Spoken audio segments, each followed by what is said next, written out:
Welcome everyone to episode 5 of my Q&A series. We made it to episode 5. That's a big achievement because that's halfway to 10.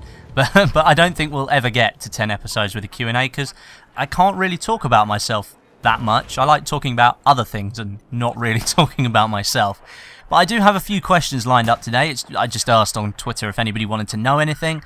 So I've picked some of the best questions that came out of that. At the moment, I'm in Barcelona. I decided to go away with my girlfriend for a little. Actually, she came up with the idea because we've been going through a little bit of a tough time with changing jobs, roles, and it's all been a bit too stressful for us. So we just thought we'd go away and have some fun. So I thought I'd put out a bit of an informal video to go along with that. And without further ado, let's get started.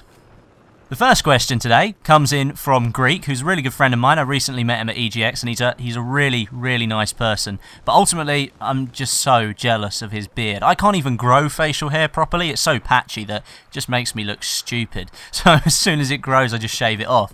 I'm megally jealous of this guy's beard. I'll leave a link to his Twitter in the description, and you'll see exactly what I'm talking about. But his question has something to do with Battlefield 4 and kind of like a zombie apocalypse situation. I thought it was a really cool question, just so I thought I'd give it a go. So he asks, if you would be any type of BF4 class in a zombie apocalypse, which one would you be? And he goes on to sort of quickly explain how it would work. So if you're an assault player, you'd have unlimited health, support is unlimited ammo, an engineer can sort of lay mines down and like blow up massive hordes of zombies. And the recons can like silently execute zombies at long ranges and they can sort of blend in with the environment a little bit. Cool question. How to answer this? Well, I'd probably pick the assault player. Simply because in Battlefield 4 I love playing assault. It's kind of like the best class to play as an infantry player. You basically can just live forever. You have to rely on somebody else giving you ammo. But if you can conserve the amount of ammo that you've got, then there's no reason why you can't go on some epic zombie kill streaks, I guess. If we look at it from other perspectives, if you did have unlimited ammo, then that would be a massive advantage to you as well.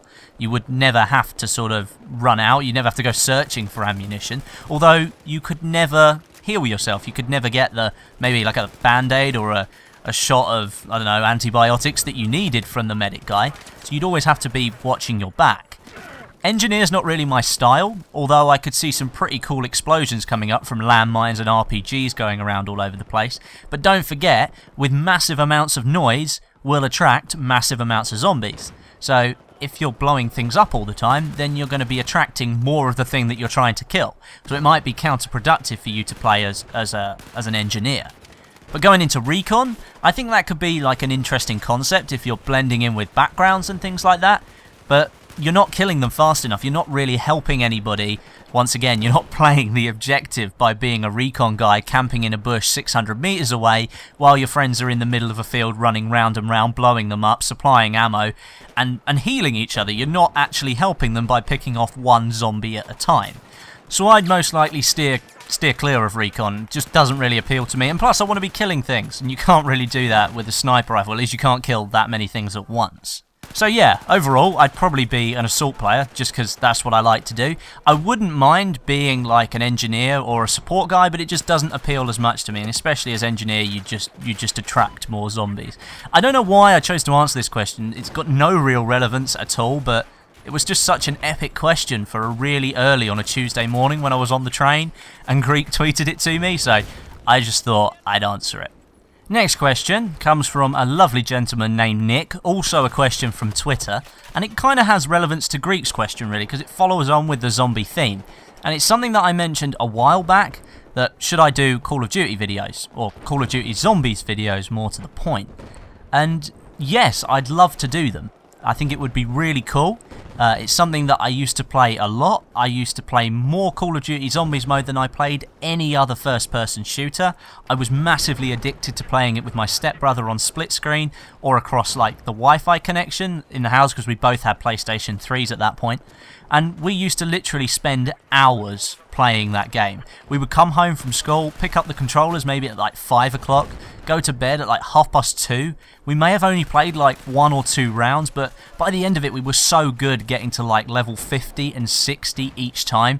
We just go round and round, getting the best weapons, using the mystery box, dying once in a while, getting back up, buying all your perks with all the points that you'd got from killing all these zombies.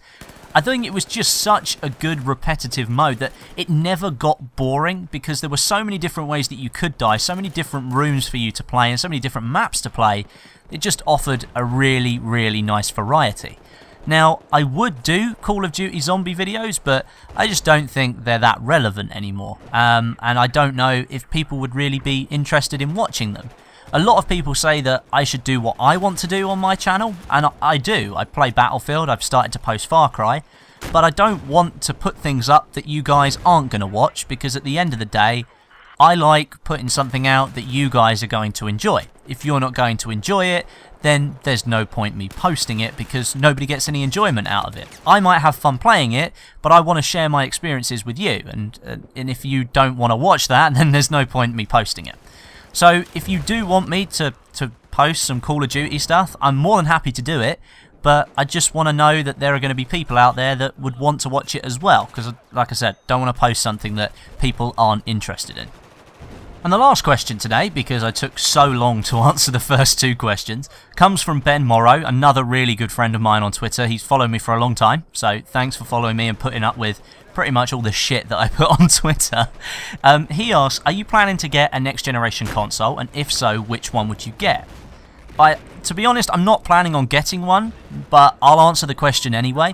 If I was gonna get one, I'd get a PlayStation 4, and a lot of people say that both consoles have their merits, and both of them are probably just as good as each other, and I would have to say they probably are. But at the end of the day, when they've been talking about next generation consoles, I was expecting 60 FPS 1080p, or at least like 900p 60 FPS for most games that were coming out, and we're not seeing that. And overall, the most powerful next generation console is the PlayStation 4. And I think it's just because I played on PC so much that I don't want to have to lower my experience back down to something that's only going to produce 720p quality like the Xbox One does. And I mean, there have been some changes recently where more cores have been activated for the CPU on the Xbox One, but there's just nothing to show for it right now.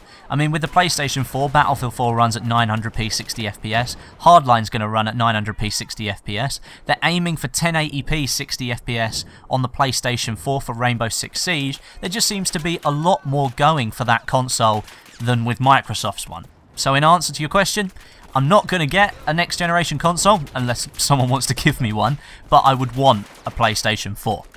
So, thank you very much for watching today. Those are my 3 questions for this episode. I will do more Q&A episodes if you want me to do more. Just tell me down below and just leave some questions. I'm more than happy to answer as many questions as you can throw at me. I'd make this a bi-weekly series Q&A if I got enough questions that weren't so similar to the ones I'd answered before. So if you do want me to answer something, then by all means leave it in the comments below, and I'll leave a link to all 4 other videos that I've done already for Q&A, just so that you can have a look through and you're not asking the same question. But yeah, thanks very much for watching today. Make sure you leave a rating and a comment down below. It's always appreciated. But until next time, my name is Westie, and I'll catch you guys in the next video.